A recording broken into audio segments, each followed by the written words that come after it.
الصحابة اتكلفوا بأمر شديد لا يطاق، اتكلفوا بإن أي حاجة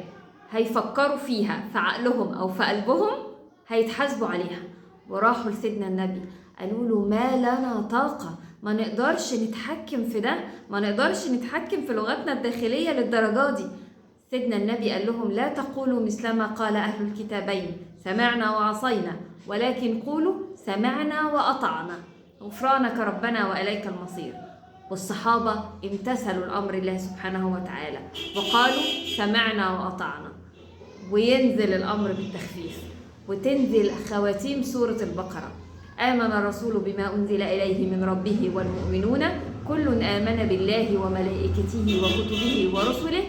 لا نفرق بين أحد من رسله وقالوا سمعنا وأطعنا غفرانك ربنا وإليك المصير لا يكلف الله نفسا إلا وسعها لها ما كسبت وعليها ما اكتسبت. لو حسيت إن التكليف شديد عليك، لو لقيت نفسك في أمر هتدي رشوة ولا مصلحتك ما تمشيش، أعمل الغلط ده ولا أسمع كلام ربنا، خلي ربنا معاك في الصورة. اطلب من ربنا